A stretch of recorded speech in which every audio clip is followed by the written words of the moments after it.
Hello everyone, welcome to Res Snapper. My name's MJ and this is Snap or Pass, where we look at the new cards in Marvel Snap. And this week we've got a new card from High Voltage, potentially a few actually, we'll talk about that in a second. But in this video we're talking about Dum Dum Dugan. He's a 2/3, ongoing. Your front row cards here have +1 power, can't add to itself. In this video we're going to talk about High Voltage in general, should you get this card, synergies, counters and some deck ideas. And in general it should be an interesting time, although we're coming off the back of the longest Snap or Pass I've ever made, which took me the longest. It was Infinity Ultron, because we had to basically look at 7 cards and break down all of the combinations and stuff. Moving into this video, even with this waffle, this is going to be probably the shortest Snap or Pass, because this is not a particularly complicated card. But let's talk a little bit about it anyway. So he's in High Voltage. Now, as at time of recording, we don't know the full details about High Voltage. Normally we get an exclusive variant card in High Voltage. The previous couple have been, what, we had an Ironheart in the last one, there was an Iron Man and a Spider-Man 2099. So they don't usually actually fit in with the season, which is interesting. However, the slight complication with this High Voltage is that we've recently had an update to Toxie in the data files, and it was leaked that her release date changed to be the same as Dum Dum Dugan. So it's possible that Toxie is also coming in High Voltage. If that is the case, I will be making another Snap or Pass about her. So make sure you're subscribed if you're not already, and click the like button. Anyway, High Voltage is running from April 17th to 24th, and after that time, Dum Dum Dugan will be available for purchase in the token shop for 3,000 tokens as a Series 4 card. The mechanics of Dum Dum Dugan. I think the archetypes he's going to fit into most sensibly is ongoing. This is probably his best. Zoo, because they like filling in the front row. Rowing, because this is that new archetype, along with Captain Carter, and maybe an upcoming card, Prodigy, if he doesn't change, which care about where you're playing cards. Silky Smooth, or Inda Club, as we call it around these parts. In these parts, we call it Inda Club, because in the club you mingle, runs, Pringle comes in a stack, and that's what you do with cards in this deck, isn't it? You play cards in a stack. And I've also put Cerebro. Is there the slightest hint of potential that he could work in a Cerebro deck with some 2 power cards? You bump them up to 3, and then Blue Marvel comes down, boosts everything up to 4. Would that what I don't know, to be honest, guys. It might be very copy. More intelligent people than me are going to have to try that one out. So generally, regarding Dum Dum Dum, I've got the shakes, I've got the quivering of the head, and there's nothing that can stop me on planet Earth, apart from just stopping. Anyway, he doesn't add power to himself, so he, maxes out as like a potential 2/5. He affects the front row only, so to maximise the value from him, you have to play him in the back row. And we'll come on to that, why that is like a bit tricky and awkward, right? I mean, it's obvious, but we'll talk about it anyway. Just because something is obvious doesn't mean it's not worth talking about. And he's a cheap ongoing card which synergizes with most decks. Like, this is one of the least like synergistic, if that makes sense, ongoing cards we've ever had. He works with basically any deck. Like, most decks play cards, right? So he synergizes with most decks. So that's kind of cool. The pros, or I should say the pro.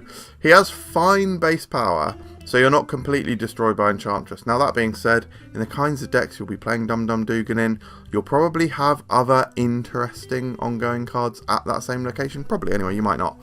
And so Enchantress might kill that location anyway, but at least he has 3 power.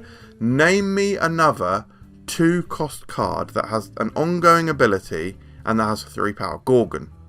Alright, but I bet you couldn't name 2. Can I? I don't know, probably not. Cons. He's extremely awkward as a low-cost card, meaning you want to play early, because normally, generally, you've got a specific curve in your deck, and your earlier game cards, you want to play them out early. But to get the most value from him, he has to be in the back row. So you're in this awkward position of he's 2 cost, you want to play him down on turn 2, but by turn 2, you're very unlikely to have 2 cards in the front row. Maybe you're slightly more likely if you've got a lower curve, the ability to play those cheaper 1-cost cards, and you're also playing him alongside Sam Wilson, maybe that is a little bit better. But then you can't move the shield. I don't know, guys. He's got a low total power level for an ongoing card, so like the maximum potential he's got is a 2/5.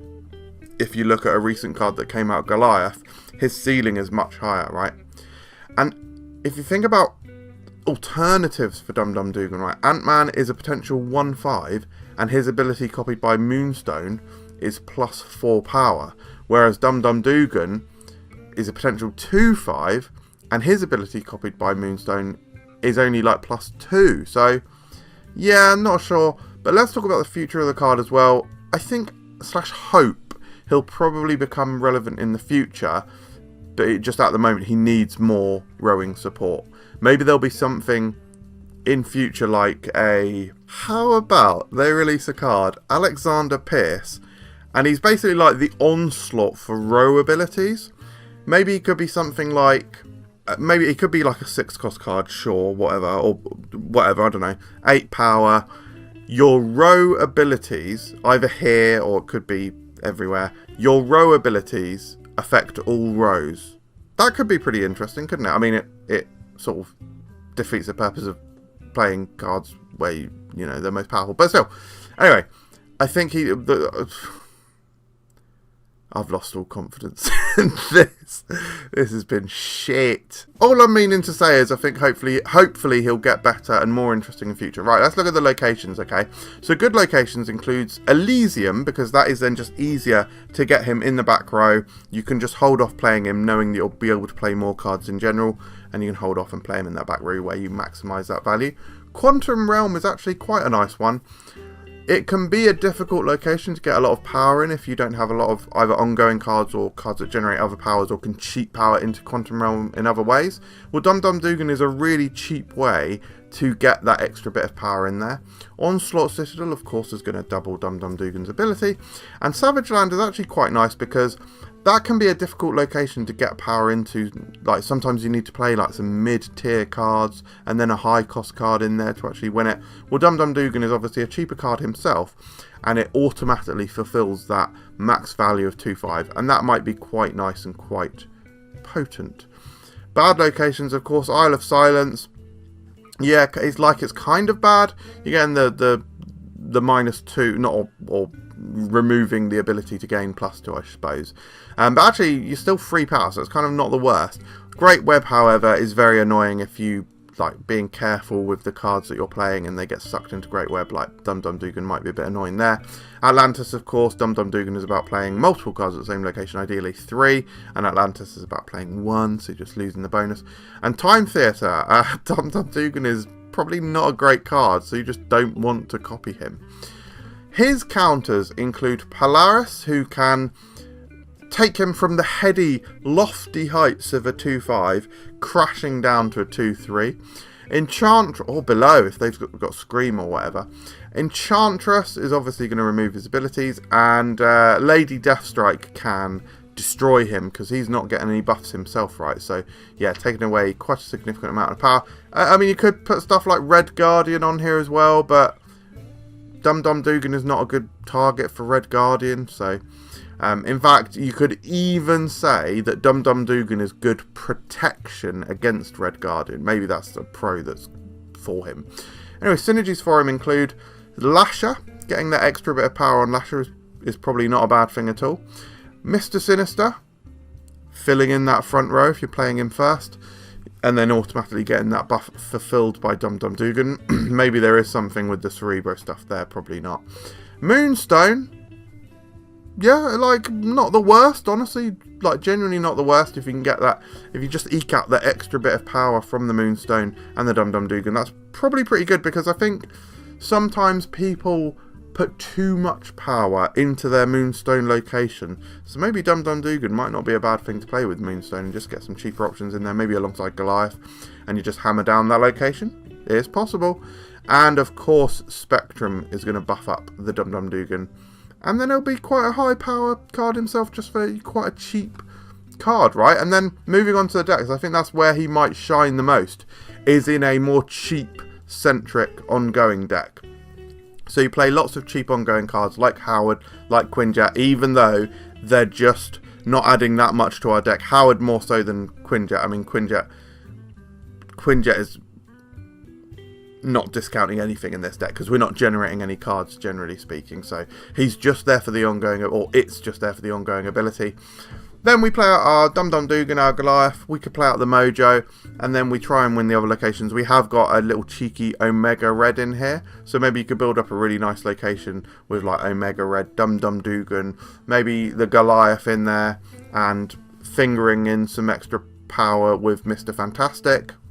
Sure, there's a budget deck, so it might be alright. Do we have any Series 6 cards in here? Oh yeah, we got Goliath in here, so yeah. And then Silky Dugan is the other deck I've got for you this time. Like I said, I think maybe the Inda Club style decks or Silky Smooth style decks, they might like Dum Dum Dugan, possibly. You're able to stack cards in a single location, of course, and maybe Dum Dum Dugan likes that. And maybe it might just help you balance out your power a little bit more. The rest of this deck is fairly explanatory, but if you've never played a Silky Smooth style deck, you get your Angela down, your Hope down, you try and stack cards in that single location, get that extra energy gain. Athena allows us to hopefully play 2 cards a turn, and we've got Kitty Pryde in here as well, who hopefully can get buffed by Elsa multiple times. One of my favourite styles of deck in the game, honestly. I'm not sure if Dum Dum Dugan really enhances the deck, but it could be one to try. So, star ratings.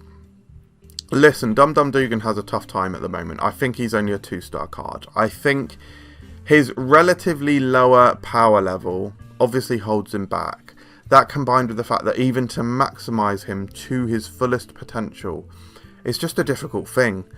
Don't underestimate the annoyance of having to play him in the back row to get that extra value for him. Thing is, if you play him in the front row, he's usually going to be a 2-4. It's not like that's bad. It just kind of needs support, and I'm not sure it'll be all that good.